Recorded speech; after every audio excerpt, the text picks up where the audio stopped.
Welcome to the Humanergy Leadership Podcast. My name is David Wheatley. We're here to talk leadership in small, bite-sized and practical chunks. Enjoy.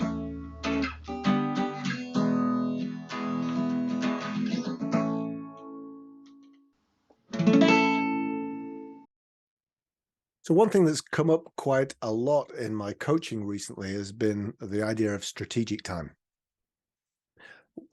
That transition that leaders go through from being doers to being leaders is the biggest transition. It's kept us in business for 23 years because that's one of the biggest transitions leaders can make.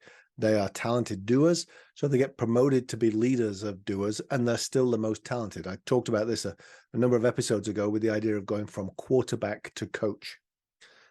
But this moving into this more strategic perspective requires us to find time and space to actually think, because our timeline changes. When we're doers and we're leading the front line, our timeline's about today. It could be about this hour, it could be about this week.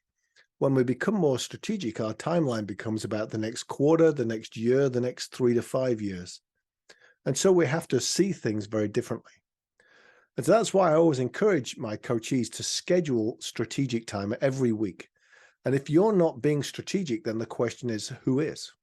And it's not about scheduling that time and then filling it with all the catch-up emails you have to do. It's actually making that your strategic time. And when I say strategic time, one of the conversations I'm having this week was, but I just sit there and think. And if somebody sees me, they'll think I'm not doing anything.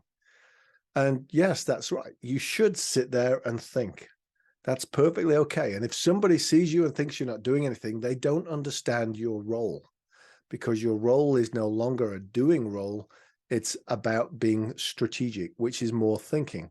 And so that thinking time, that staring out of the window time, that you need to start thinking that longer timeline and those greater thoughts makes a lot of sense.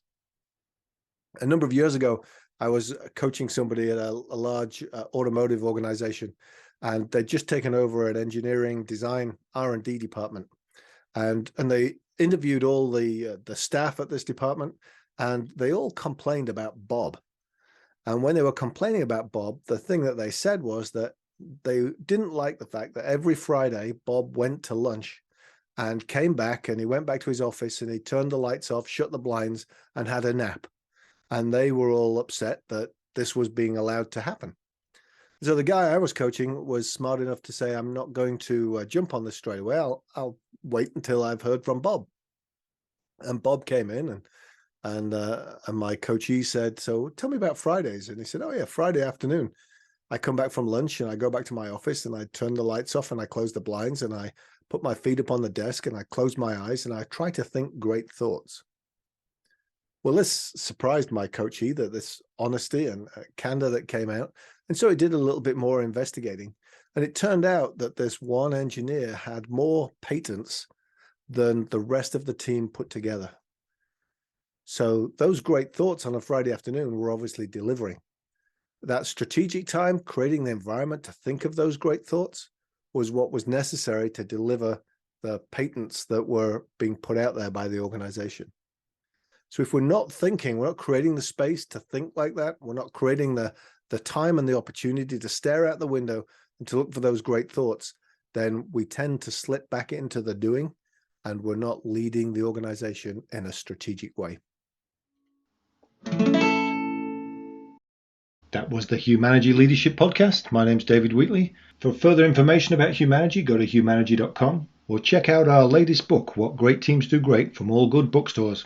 Have a good one. Stay healthy.